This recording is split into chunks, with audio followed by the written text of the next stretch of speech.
Game 2 of the Eastern Conference Finals here on ESPN. Jalen Brunson, 2 points on 1 of 6. Josh Hart got 12 in the first half, and it's the Knicks with a 53-49 lead. It's NBA halftime. It's presented by Hyundai. Studio J here in Atlanta. Ernie Johnson with Shaq, with Kenny, with Chuck. Closer than you thought it would be? Yes, the Cavs have answered the bell. They have answered the bell. I think they can make their life easy if they play inside and out. Because you see Mobley and Allen have the huge advantage. That will free up Donovan and James instead of them trying to go one-on-one, get their own shot. But they got no answers for Mobley and Allen. They're just too big for these guys. They're killing them on the perimeter. They're killing them on the boards. But the Cavs aren't playing smart. They can't guard this dude. And they can't guard Allen either because OG is just too light in the cakes. He's too little. Not too light in the cakes. Yeah, no, he's not big enough. I don't care how much you weigh. If you light in the cakes, you light in the cakes. But light in the cakes would mean You've never been described as light in the cakes, have you? I've been told I had a great cakes. Excuse me, TK, could you bail us out of where this conversation is going? By whom? It all depends by whom. No, Ernie, it depends by whom. Yeah. That's all it does. Epic moment presented by Hyundai. Tough finish to Game 1 for Donovan Mitchell and James Harden. First half of this one, 19 points on 6 of 14. And Cleveland's in it, down 53-49. We've talked about the fact that Jalen Brunson has not had much in the first half, just 1 out of 6 for 2 points, but Mikal Bridges continues his good play. First 5 games of the playoffs, averaging 7. Last 7 games, it's been like 20. Last 20 and the last 7 games, he's also shooting 68%. This is why I'm high on the others, because sometimes as a superstar, you just don't have who's going to step up. Josh Hart has 12, and Mikal Bridges playing excellent ball right there. Could have took the 3, like Kenny said, nice move, went to the thing right here. He's feeling it, Ernie. Oh, he's coming at you. 1-2 step, he's coming at him, shooting 68%, playing great. He's stepping up, he's holding the floor down until Mr. Jalen Brunson comes to life. That's what you have to do, especially at home. We all know that the others are more comfortable at home, and Josh Hart and Mikal Bridges keeping them in the game. I don't expect Mr. Brunson to have 2 points in the second half. Hart's got 12, Bridges has 10, Cat's got 13. We talked in the pregame show a lot, Kenny, about the James Harden situation and the defense on the defensive side. On the defensive side, and it's a New York fest in the back with Marcel and Fabian. They're working. Yeah, they're just too much in New York. But they're all. Why are you guys ready to run? I'm not running today. I'm not running, man. It's not running. You know what? I can always tell when you're going to run. I'm not going to run. I'm not going to run. Okay. I'm not going to the board. So what happens is if we could. All right. Hey, 2 nights in a row. Head away, Chuck. He's already gone. 2 nights in a row. Ernie, I couldn't look. I couldn't. Yeah, whatever. Look, I was stuck in between. I was stuck. I couldn't run. I ain't gonna lose the whole playoffs to you and Shaq. My wires were back. crossed. Hey, my wires were crossed. I won the other night. That's exactly right. The one thing that you want to also see is this. If this is what I was paying attention to, Ernie, and we were talking about in the pregame, and I was saying that you have to have James Harden switch. You can't always just leave him out there on some island. No, I'm not going to. You can't leave him out on an island. So right here, when freeze it here, there's no reason that he should be guarding Karl Anthony Towns. So what happens is they say, oh, we're going to put him on Karl Anthony Towns because that pick and roll was early. So as you go, so now Karl Anthony Towns just says, no, I'm just going to go to the mid post and I'm just going to drive right by him and I'm going to get to the rim and I'm going to challenge, and that should have been an and one. But then again, this is the last part of the half. And this is what they're going to see a lot of, the last part of the half. So freeze it here. When Brunson has it, they're saying, we're going to put James Harden on Anunoby, and that's what they've done. They said he is cleared out and usually in the spot corner, so it'll be difficult to run him all the way up to the front of the end of a play or end of a quarters, and now they come in and we got freeze it again. And I said, we're going to make who? Josh Hart beat us. And that's what the Cleveland's made the adjustment. And they said, Josh Hart, you're going to have to be a star. Mikal Bridges, you're going to have to be a star tonight. And that has been the difference between the defensive assignments of James Harden. Josh Hart averaging 13 a game. He's got 12 in the first half. Paging audio Bobby. Yes, indeed. Chet is holding all kind of machinery here. There in you his go, hands. Yeah. Man, look, man. Chuck got cakes as carrot cake.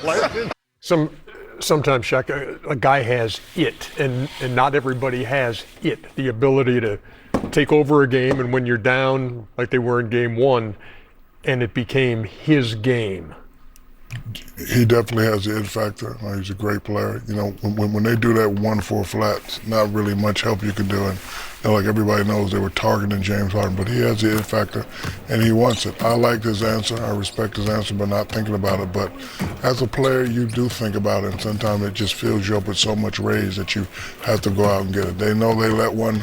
Well, I was going to say let one slip away. They know the first game was lucky. So now, if they want to get to that next level and get to that next series, they got to come out and they got to dominate these guys the next 3, 4, maybe 5 games. And he has the ability. Cat has the ability. And, you know, they played great in the last series. You know, game one, they was okay. But my question is, can they do it? Can they, you know, bring New York to the finals? And, you know, they say that they're not thinking about it, but as a player, you do think about it. You know, it's interesting because a lot of the talk was about the change in the New York offense and running things through Cat. And we saw as the game began last night, you saw Cat out top, holding the ball like a baseball, looking around, distributing. His assist numbers have been way up. But in that game, when it came down to are we going to win this game, it was Jalen Brunson because time and time again. They don't have the same advantage they had in those other series. Cat got to score. Because I'm screaming at Kenny when we watching the game. They got James Harden guarding him earlier in the game. And he at the top of the key. He at the top of the key. I'm like, that is so damn stupid. Now, when Joel, who can't move, yes, get Joel away from the basket, he can get all those assists.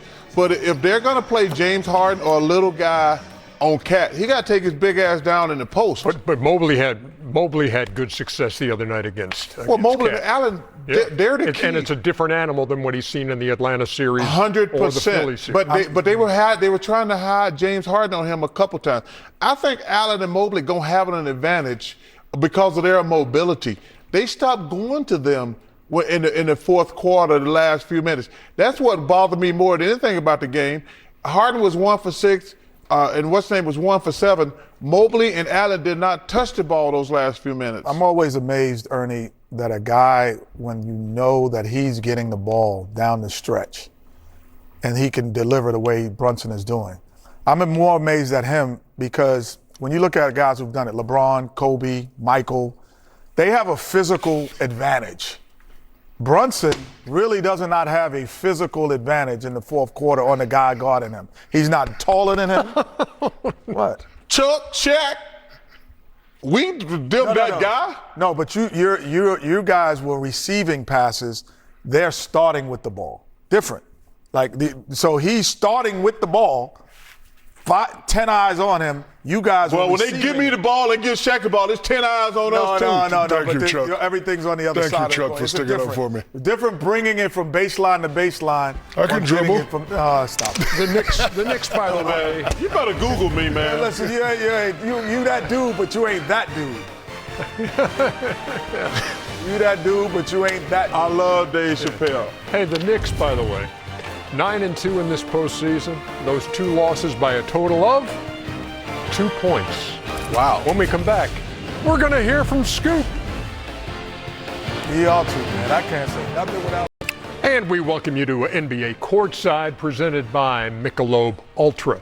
You'll remember round 1. Remember when Jaden McDaniels scored when time was running out, game was out of hand? Yes. The Joker ran down the floor to get him. And all you guys had opinions on what you would do if somebody was rubbing it in, right? Yeah. Okay. Chuck, what did you say you were going to do? Oh, you put a bounty on them. Okay. Yeah. Well, we have some old video of something similar happening to Chuck's Phoenix Suns. Against the Rockets. Absolutely. Roll it. We weren't rubbing it in, though. Yeah, well, that's why we hit you. That could be the wrapper as Mario Elie has become the celebration. Down to 10 seconds. Elijah Wan, yes, and it counts. And that will do it. And now Vernon Maxwell and Charles Barkley pushing each other and knocking each other back as a very, very hard foul by Charles Barkley on Elijah Wan as he put the ball in the hole as Maxwell's going to be thrown out, and I believe Charles Barkley is gone as well. Well, Vernon Maxwell has been ejected for the second straight game. Dick Pavetta with the ejection. I'm going to tell you now. Dick Pavetta throws Chuck out. If you would have hurt Dream before the finals, we would have been fighting. I'm just letting you know, I would have came in the locker room fighting, swinging. I'm telling you. The game was over. I can't let him dunk that ball. And that was a little foul, out of my respect for Hakeem. Now, if it had been you, I'd have knocked your ass in the third row. Because you know better. Listen, I wouldn't have taken it. But I thought, honestly, Dream, we know. That's why you didn't foul him hard. He is not that type of, I'm going to rub it in. It was in the moment, so he gets the pass and he goes in. And he's like, and I gave Dream a hard pass, Ernie. It was more. It was a gentlemanly. Yes, if there had been anybody else, I'd have knocked the hell out of him. Because he knows Dream. I'd have knocked the hell out of you, Shaq. No, you wouldn't. Yes, I would have. Yes, I would have. I don't think that little touch wouldn't have hurt Shaq. No, because I would have had to hit him harder. You're exactly right. You'd have been embarrassed. You'd have got dunked off. No. Yeah, Hakeem knows better. He should have tried to score there. Yeah, you would have. What do you? Get off me, little man. No, come on, Max. That's what I'm talking about. Max, you're going to be hard to be playing the finals with a black eye. When you run up on Chuck again, then I'm going to have to tell you twice and give you 2 black eyes. Under a minute before we go, what do you, as this game begins, what are you looking for out of the Cleveland Cavaliers that will say, you know what, that was game one, we've forgotten? Real energy versus fake energy. We know they're going to come out energetic, but can they sustain that? The other day they got up to 22, but then they had a major lapse. So can they come out with that energy? Can they sustain that energy? And are they mentally ready and mentally prepared to try to get a game at the Garden? Can Chuck's guy, Jarrett Allen, and Mobley do a Game 7 episode instead of a Game 1s and 2s? You got to get the ball. I'm curious to see how the Cavs are going to come out tonight. But if the Knicks, we know the Knicks going to come out on fire. Get that spot.